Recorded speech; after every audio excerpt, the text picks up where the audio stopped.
What's up, everybody? Welcome back to another Gear Gab. I'm here with my pal, Rob Compa from Dopapod, who is playing the historic 8x10 club in Baltimore, which is like my old stomping grounds. I used to play it all the time. Yeah. It was the 8x10, it was a tiny little corner hole in the wall, and then they turned it into the funk box. Which you can, there's still evidence of. You can still see it up there. Yep. And then they went back to the 8x10. Yeah. And it's a great room. So. Isn't the floor like spring loaded or something? It is. I think there's something with ball bearings. It's very Fletch. And like Ray Charles used to play here, I heard. I think that's the initial rumor I heard. For real? Yeah. I don't know anything about that, but that's pretty rad. So Rob, I haven't seen you in a while. Yeah. And you're gonna catch me. We've known each other for forever. For a long time. Yeah. 2008? 6. 6? Yeah, that's when I started Berkeley. I was in 08. But wait, hold on a second. Did you like leave for a bit and then you came back? I left, but I would still hang around a lot because I lived. Maybe that's where we hung out. Yeah. Because we knew mutual people like Dan H2. Yep. And a few other people that we were friends. Absolutely. It's all kind of intermingling at Berkeley, but I'm stoked that you're here, and it's so random that you're. So you did 2 nights here, last night and tonight. Yep. How was last night? That was a blast. It was Yeah. super fun. Yeah. Was the crowd good? Yeah. Baltimore brought in a little bit. Yeah. All right. They're taking good care of us. All right. Sweet. Well, I know you got sound check to get to in a little bit. So, tell me. Let's start with the guitar, because is this a recent acquisition? The Yes. EGT? Yeah. This I got in I think August, and I got it. I was driving to a gig we had in Buffalo, and I stopped in my hometown of Rochester, New York, and I went to the store that I grew up taking lessons in just to say hi. Because the owner's like my friend, and I've been going there since like 1998. Okay. And this was in the back corner for $1,700. Ooh. And I couldn't resist. Yeah. You know? I've heard that those, like, a lot of people that are PRS purists, like, gravitate to this guitar for some reason. Yeah, it's super cool. And I don't know. Well, first off, I love that it's all mahogany. Like, it has a different sound. That's a little unique. There's a cap, isn't there? Or is that one piece? No, it's all one piece, I think. Oh, snap. I'm pretty sure. But I like that. It's a different sound, like, for sure. And it also, what's different about it is it has 2 volumes, like a Gibson. Like, each pickup has its own volume. So when I'm in the middle, I can kind of blend them. Like, if I want a little less of the neck. By the way, the weird thing is this is actually the neck volume, and that's the bridge volume. Oh, weird. It didn't bug me as long as I thought it would bug me. I'd rather get used to it than change it. What's kind of nice about that, too, is do you hang out more here? I live on the bridge more, probably. So it's nice, so it's closer, too. Yeah, totally. I live on this more, and it's really warm on the bridge anyways, so... And then the neck pickup, I'll show you in a minute, is a little more of the specialized sound. It's great, but I tend to live here more. And then, it's got a coil split, which is it's really useful. On the tone pot. Yep. Okay. And the floating trem is like kind of like a new instrument for me. Like it's giving me all new colors to play with. So you weren't a trem user before, basically, or not as much? I had eased my way in because like I got like a Strat years ago that had an almost unusable whammy on it. Yeah. Like you almost couldn't do anything with it. Yeah. And like the bar would like shake around in the hole really loosely, And then I got like another guitar that had a little bit better of one, and then you get a little bit better at using it. And then I have a Sur at home. I tried that, and it's a great guitar, but I'm so used to the PRS format. And I finally got this, and I really felt like it was something I could work with super comfortably. Nice. I've heard that's a big plus with this guitar is just how well that trem system works. It stays in tune great, and it's like really nuanced. Can you pull it both ways, and it still feels like it stays in tune? You can pull it just enough this way to like have your vibrato be kind of wide, but I wouldn't like aim for any specific pitches going up. Yeah.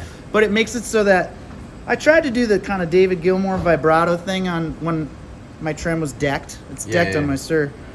But then there's this ceiling that it hits where it goes thunk and it bumps its head.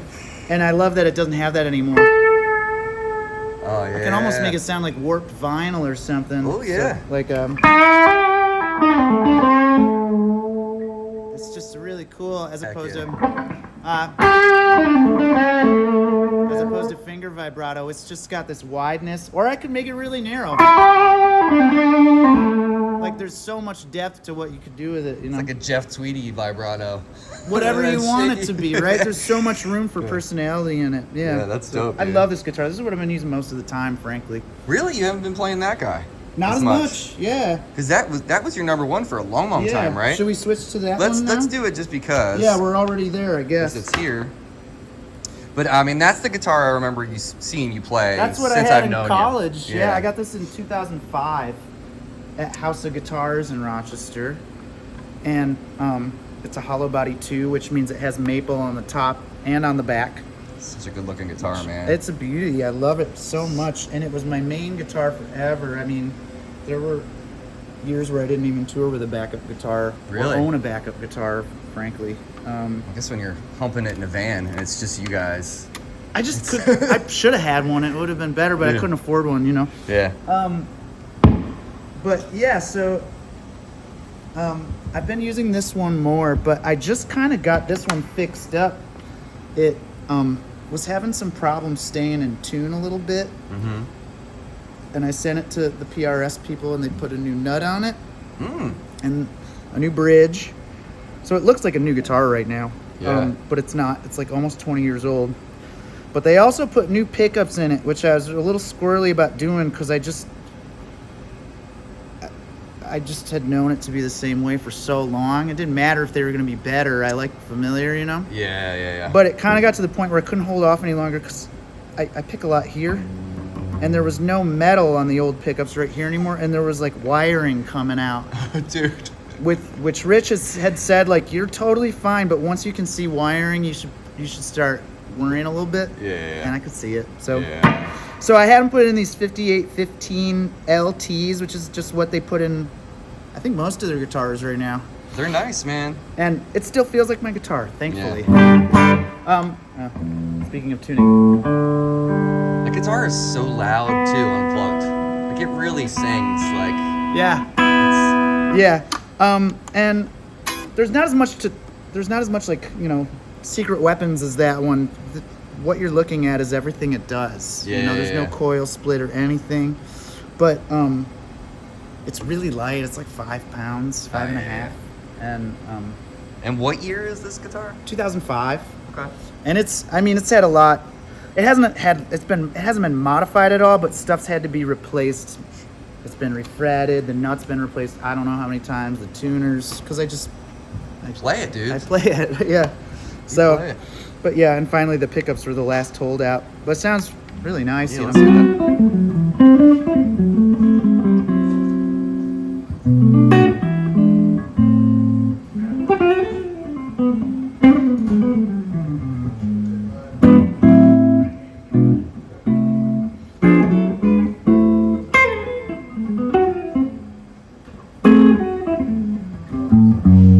Yeah, just So warm. great, But dude. it can wail. It's a rock guitar. Yeah. I don't want to fool you. Like it does kind of. It does that thing, It does a man. myriad of things. It's very, very huge sounding, which is obviously what we always want with guitar. But sometimes it's so huge sounding that being in like the kind of band that I'm in is all about listening to everybody else. And sometimes it's so big sounding that I have a hard time hearing anybody but myself. So lately, I've been putting it down and grabbing that one because it's a little narrower sounding. It like kind of knows its lane a little better. If Yeah, that I makes can sense. hear that between the two. Like as soon as you played that thing has like a little bit wider of a frequency spectrum. Yeah. It seems like Uh-huh. immediately. Not in a bad way, like in terms of that guitar. It's just different. Yeah, it's different, but it's nice because I can hear I can be like soloing and kind of like being self-serving. Yeah. But still aware of what's going on around me with everybody else a little better. Yeah. Which is like kind of like a sweet spot that's nice to have, you know. Now, do you like you mentioned earlier that you had the Sir, but you kind of are used to the PRS? Yeah. So what is it about PRS that like does it for you? Because it's funny because I've had many, and I've never been able to connect with them. So like, what is it that you connect with? A lot of it's time, 20 years of having one. Yeah. Because when I first got this one, I kind of bought it blind a little bit. Like I hadn't really tried one. You couldn't just find them anywhere, but they weren't as common back then. Mm-hmm. But I had a friend who had one, and he let me try it for like a minute, and I was like, oh, that's pretty cool. And I kind of and I sort of knew I didn't want like a 335 or something. I'd had an Epiphone Sheridan before that, and I'm not a very big person, and it was just felt a little like comical. Oh, okay. How big like a 335 was. It's like the Greg Koch thing. He's like gigantic, and anytime he played a telly, he said people always used to think it was like a 3/4 size guitar. So this was kind of nice because I was used to the hollow sound, but this is littler, and it was sort of a nice cross section between modern and vintage. Do you know what I mean? Mm-hmm. But when I first got it, it was like a little alien to me for sure, you know? It took some time, but it's just kind of all I've ever known at this point. I just feel like I sound like you. Like me. I mean, that's instead of wondering if I sound like me. Yeah, that's what I associate with you is this instrument. So, you know, it makes sense. And I like being a little like adventurous and trying new things, hence the Sir. Like I took that out on the road for a while and I was like, what if I do single coils? Because so many of my favorite players get their tone from single coils. Yeah. And Strats in particular. Like who for you? Like for me it was Chuck. That's why I bought a Strat. Totally. Yeah, Chuck has one of my favorite Strat tones ever. Yeah. And Wayne Krantz, and David Gilmour, and Eric Johnson, Hendrix, like so many, you know. Yeah. But then, you know how the older you get, you're like, I don't have time to be anything other than what I am. Yeah, man. You know, so I just that is what, I'm going to throw a compliment your way. So that is what I think is cool about you as a player in this scene, because you have a voice. Oh, thanks, man. Whereas sometimes you listen to, you know, bands or you listen to some players and it's like they're trying to do something that maybe they're reaching for that they shouldn't be, like they should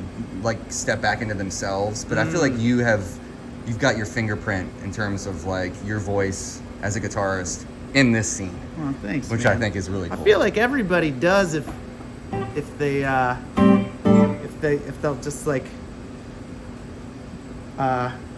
be too lazy to not be themselves, you know. Or you do as much as you can to try to sound like your heroes, but you do a terrible job at it, therefore you sound like yourself. Yeah. It's like one of those, You know, and you just learn from so many people that like, instead of being like, oh, that guy listened to a ton of Stevie Ray Vaughan, yeah, go ahead and listen to a ton of Stevie Ray Vaughan, but learn like 20 other musicians too on different instruments. And then it's just sort of like nobody can tell what the ingredients are. Right. And that's the best I could do, at least. You know? And you're relentless with that stuff in terms of like seeking out like whether it's classical pieces or I try to do a little bit of everything. Yeah. That's awesome. You know. All right, tell me about these amps, because Sure. you got two on stage here. Here, let me switch spots with you. Oh, sure. Well, a funny story here. So this is a recent, I got this maybe in the last year or so. Okay. And it's a 1978 Deluxe Reverb. All right. I got it at this store in Seattle, and it like broke like a day later. Oh, and really? I know, it's such a bummer. And those 70s silver panel ones, sometimes you never know. well, my oldest amp that I have, I've had it almost as long as this, is a 78 Vibrolux, which is why I was like, oh, 78, great. Yeah. 'Cause that thing never breaks. It's amazing. And so it broke, and we found a guy in, you know, it's funny when you're on the road and stuff lives in the trailer, like, I couldn't take it home with me to get it fixed. We had to have, like, one of our crew members take it to, like, a guy that my keyboardist knew in Philadelphia. And I think before he even saw the amp, he was like, it's gonna be $650 to fix it. And I was like, okay. He was like, I mean, I could fix it for $100, but it'll just break again. Oh, man. And he ended up like rebuilding the entire thing, which was expensive, and I was like frustrated about it, but it sounds really good now. It's like, you know, especially if it were a little louder, but I want to be at talking volume though. Especially if you were to plug into this one, you would know the difference immediately. So, and then you got this black panel as a backup? Yeah, that's a, well, first off, the speaker in this too, I put a really loud speaker in it so it would be a little more headroomy. Which speaker's in there? I think it's an Eminence Tonker, it's called. And the guy who like did the rebuild, I was like, should it have a new speaker in it? And he was like, do you use a lot of effects? And I was like, yeah, I guess so. And he was like, then yeah, probably. And that was the one speaker he had with him. He was like, do you want it? And I was like, sure. You know, because I don't know a lot about speakers, so I was like, why not? You know? But you like it? I love it. Oh, okay. It's great. And more importantly, our sound guy likes it. He says it sounds good, and I trust his opinion. Is the quilter a backup too? Yeah, Like, I so only you got two that's, backups. That's just there if something goes wrong. I can plug the speaker of this into the quilter and finish the night. Oh, that's so smart, dude. It doesn't sound, yeah, because this isn't gonna break and it's not gonna take up space. Yeah. It doesn't sound great, but it's a donut tire. It'll get me to the mechanic. You know? Yeah. Until I can like get this fixed. And so, speaking of which, the reason this is here is I blew a fuse in this the other day. We were playing a house party, like a private house party. Which, you know, nobody's living room is designed for that much power. Right. So it blew a fuse, but you know how it goes when you blow a fuse? Like, it tends to mean it's gonna blow more fuses. Mm-hmm. So this is us stopping at Guitar Center and doing the 45-day return.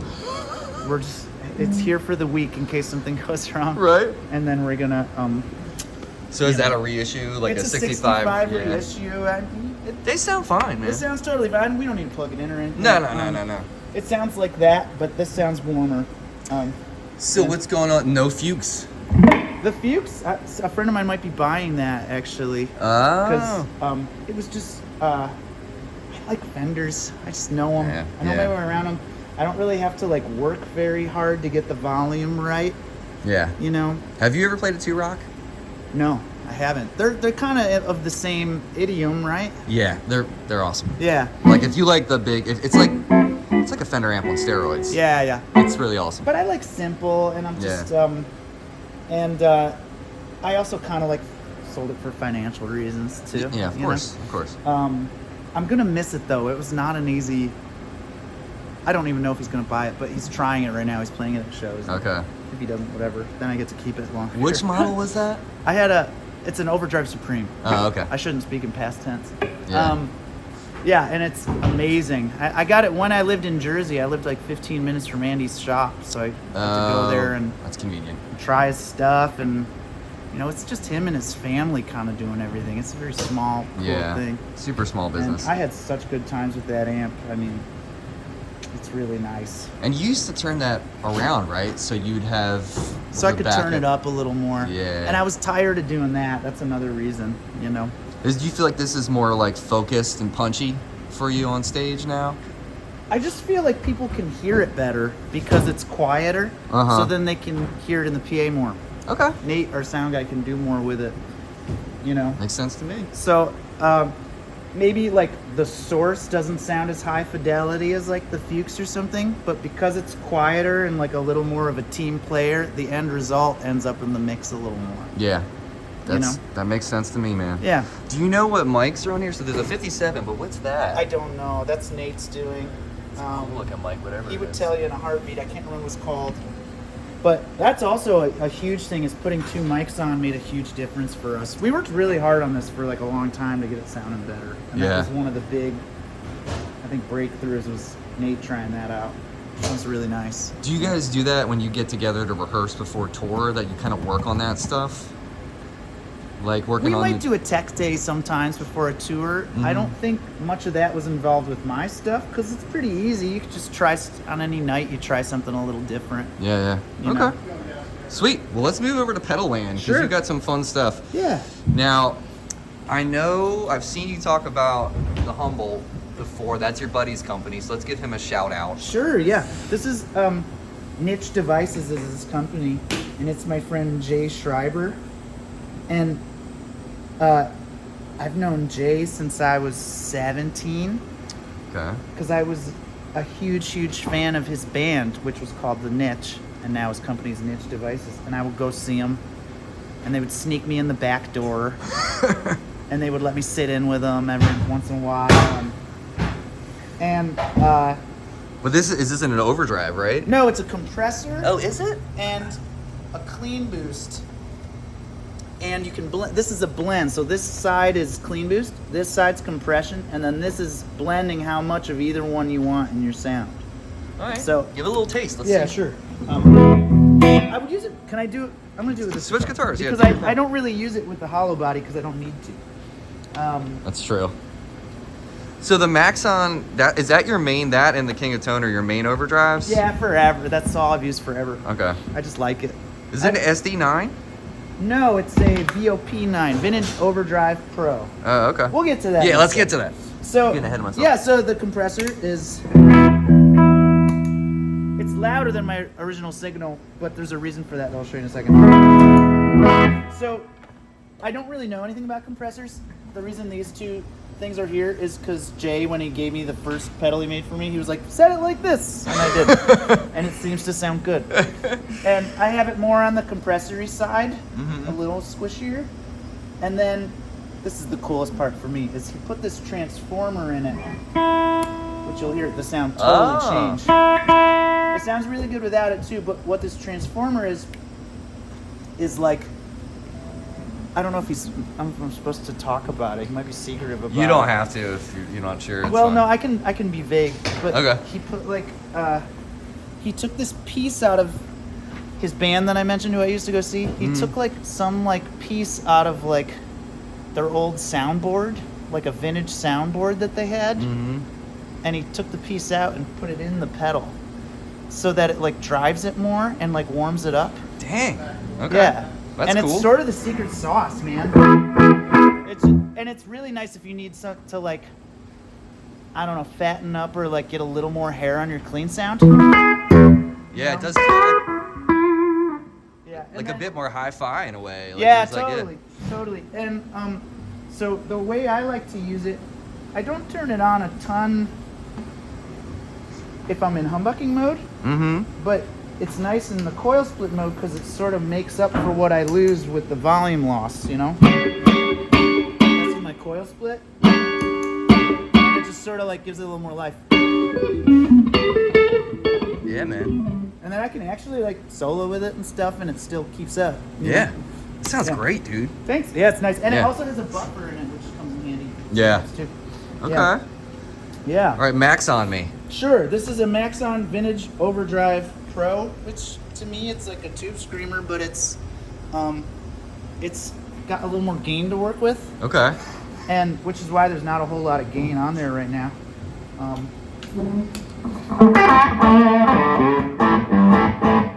don't know. It's like Sounds chewy. It's like sounds like quiet Angus Young. Yeah, it's the sound we know and love. Yeah, There's yeah. not much.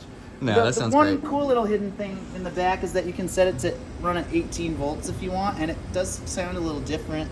Is it giving you more headroom? You feel like? Yeah, something like that. It's hard to put your finger on, but Okay. it's a tiny bit different. Okay. Yeah. And then I would tend to think that this is almost like one effect pedal. Even though I was they're gonna two boxes. say, how much do you stack when you're doing All overdrive? the time. Like, so this is a King of Tone overdrive by Analog Man, and so this side's clean boost, this side's overdrive, and I'll talk about this one independently. This would be like, it's not a very gainy pedal, so this would be like dirty rhythm for me.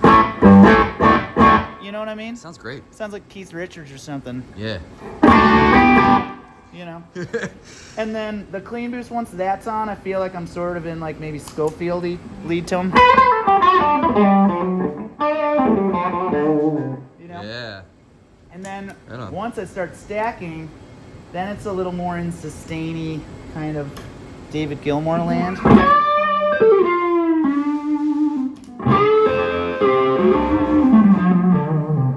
Especially once if you bring the third one in, it's all I would ever. It's the most I would ever need.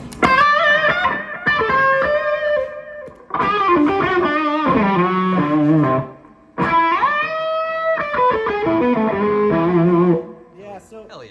Yeah, I almost feel like even though this has two buttons, it to me it's not enough on its own. Yeah. But once you have something like a little more like chewier next to it, it's everything I would need gain wise, you know. Nice. Yeah. And then the TWA, you put that on. That's delay. That's just a super simple delay. Short delays or? Yeah. No, it's long. Ah, yeah. Yeah. It's probably a little louder than I want to be. I like a slapback. I used to have a slapback like all the time. I would never turn it off. I've sort of gotten over that. Yeah. I used to have this pedal just for that. But Just for slap. yeah, but I like how little it is, and it's delay. You know, it's like kind of like it could be anything within reason, and I only needed to do this one thing. Yeah, yeah. And I like it. It works. It sounds good. It sounds great. Yeah. And the Flint is my favorite. I think probably my favorite pedal. Period. I think I might agree with you. It's so good. Yeah. It's just like there's you know, there's so much on tap, I feel like. What is it that you love about it in terms of like when you use tremolo? Like, where do you lean on? You lean more on the bias tremolo, harmonic tremolo? I'm on the tube tremolo most of the time. Okay. So good. Yeah, it's just right, you know. But I use all of them, you know. This one would be if I want like really choppy, you know. That Osnoy thing going on, man. Yeah, and then this one, if I said it right, is almost like some Band of Gypsies or something. Yeah. You know. I love the harmonic. So I use all of it a little bit. But I don't know. What do I like about? I like that it's like if I'm gonna do a fly date or something, it's like I'm bringing a Fender amp with me. Yes, totally, bit. dude. Do you know the 80s trick on this? The 80s reverb trick? Were the decays all the way up? Yeah. Yeah, I love that, man. Awesome, right? You know what I love to do with it is, so that I can keep playing and I don't have to give up on it, is I'll loop it. And then I can just... Yes. Yes. You know? Yeah. God, that pedal's so good, dude. Yeah. Because a lot of times I'll have the decay thing going and I'm like, oh, that sounds nice. But if I play anything else, that's going to happen to it too. Mm-hmm. And the looper helps me not have to let go of it. You can definitely get weird with that thing. I know, especially if you do that and then play with the tremolo too. Yeah.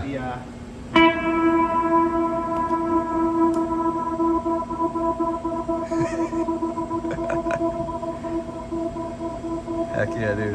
Yeah, super fun, man. It's so cool, Such dude. a great pedal. Yeah, I mean, I tell everyone all the time, if you're gonna get a pedal that's a reverb pedal and tremolo pedal, the Flint is the way to go. Yeah. I will say this, the Robert Keeley Hydra, I checked that one out. It was a little too confusing for me. it took me about 3 days messing with it to kind of figure out what's going Okay. on. I think it's just as good as that. Really? So I have one on one board and one on the other, a smaller board. I thought But- about doing that. I've always wanted to get a second one of these for at home because I have another board at home when I just do gigs around town and stuff. Get a Hydra, I'm telling you. But right now, what I Cheaper, do is and like it's- when I finish a tour, I take this off my board and I put it in my suitcase because I need it. You know. Try a Hydra, dude. All right. All right. So hold on. Let me jump to the flashback because what are you using that for? If you have that for your delay, is this multi-effect? Yeah. So. So what's going on is this is like more sophisticated rhythmic delays. Mm-hmm. Like if I want to do, I know it seems a little superfluous or like a little extra to have both, but I don't think it's extra. I think it's awesome. I'm just. I'll explain in a Yeah. minute though. So let's see, how's it going around? So like this, for example, is like classic dotted eighth. Yeah. You know, with some modulation on it, and then this is like a quarter note delay. This is also a quarter note delay, but it's like I think the tape one, so it'll like do really weird stuff, like,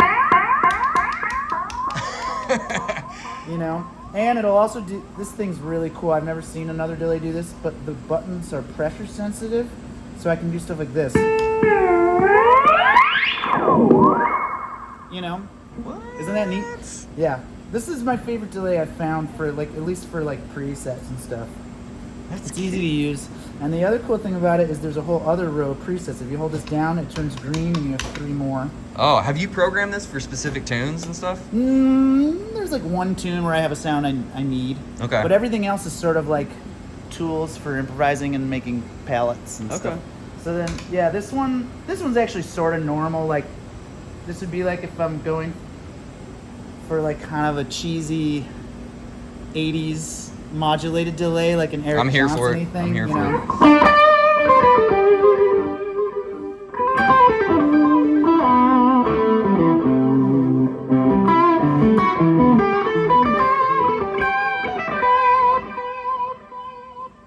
For some reason, it tends to be, the level's a little different every time I turn it on, and then I got to change it again. Usually it's a little less than that. Yeah, it's a little more like that most of the time. Ah, that sounds so good, dude. It's nice, isn't it? And Yeah. then this is like some weird thing where it does like goes up an octave or something. And then this is reverse. that like after a bar it went up an octave? Something like that. I don't know. It's pretty random. That's weird. I think that one I just left it there and I didn't even mess with what the preset was. You know? Yeah. That might have been the preset that was there when I bought it. Right. And then the reverse is cool because if I leave my foot on the button, it takes away my dry signal. If I take it off, then it's just great for like ambient kind of chord things. That's so cool. Yeah. Oh, Yeah. that's rad, dude. And then the reason I kind of need this still, even though this does so much, is that we're running everything in MIDI to our drummer's computer.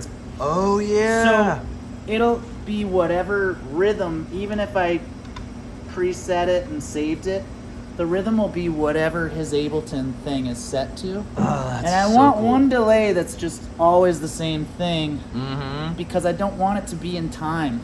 Right. Like this one, natural like echo doesn't care what tempo you're in. Yeah. So Yeah. if I want it to sound like I'm just in like a big room or something, I want it to be kind of random. I don't want it to be in time with what I'm playing. Yeah, that makes So sense. this one's just kind of like set where I'm like, oh, that sounds nice. Yeah. And I want it to stay that way. I don't want it to be affected by his Ableton thing. I don't understand that stuff, but I know but it. that's so cool that you guys are fearless like that and do it. Like that's so. Is he like the brainchild? Like he knows. Yeah, like, I don't everything? even Yeah, got to think about Okay. it. It's nice because I don't even have to bother with the tap tempo most of the time. And then we'll move on to this boomerang now because the Yeah. MIDI also is going into that. And it's a looper. We know what it does, Mhm. But the cool thing is kind of using these two like they're one instrument. So I can do stuff like maybe with the dotted eighth, I might go like. Oh, sorry.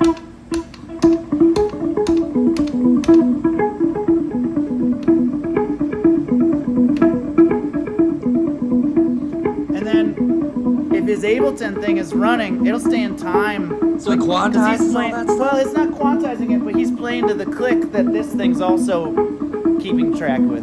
Dude. So then I can make rhythmic licks.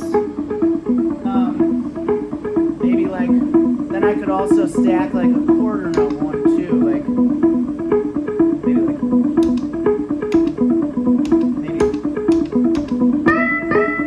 hold on. It's not quite in time, but we'll work with it.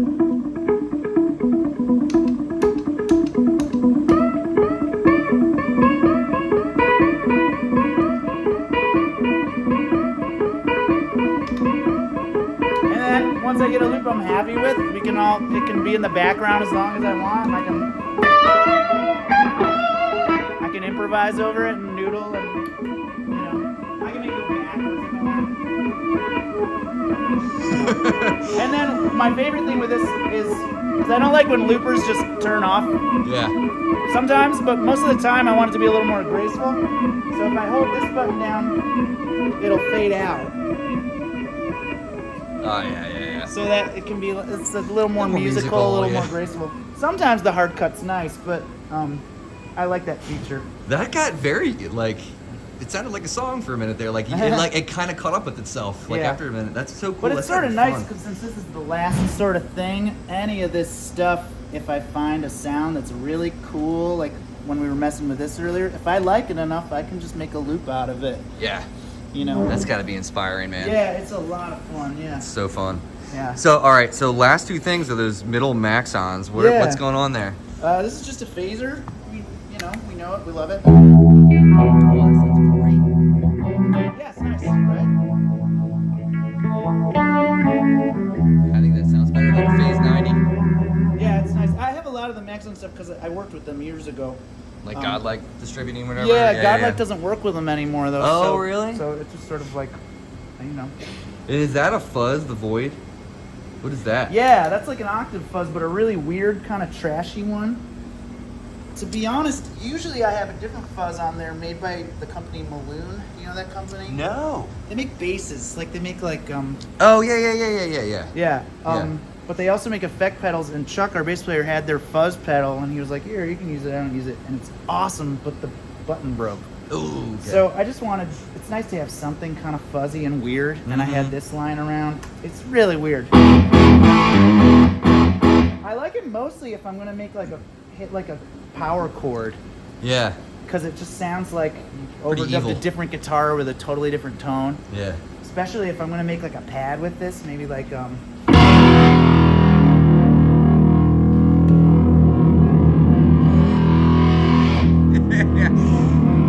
It's like the gates of hell have opened. yeah, it's just Let's sick. see. Yeah. If I want to solo with it, I can do it. I would probably turn on this and probably the compressor to get it to sort of warm up. Yeah. But it's like an octave fuzz, but like more punk rock, like grungy.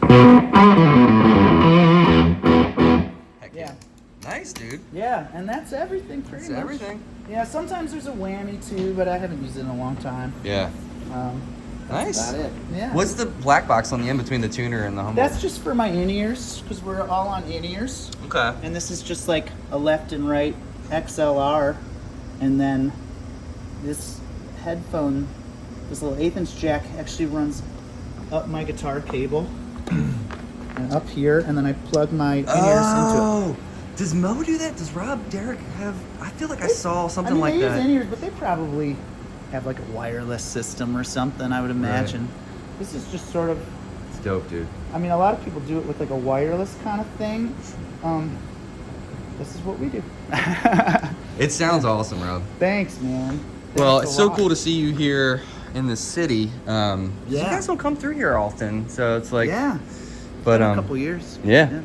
Anything else to tell the people? Any new music coming out? Anything we should be keeping our eyes peeled for, ears peeled for? Dopapod wise. There's a lot of new music coming really soon. A new album coming very, very soon. Now, when you say a lot of music, are we talking a double album? Are we talking? I would say, yeah. Yeah. Nice. Probably, yeah. And then anything else as far as tour dates? What's going on? Like, where does this tour? Where did it start? Where is it ending?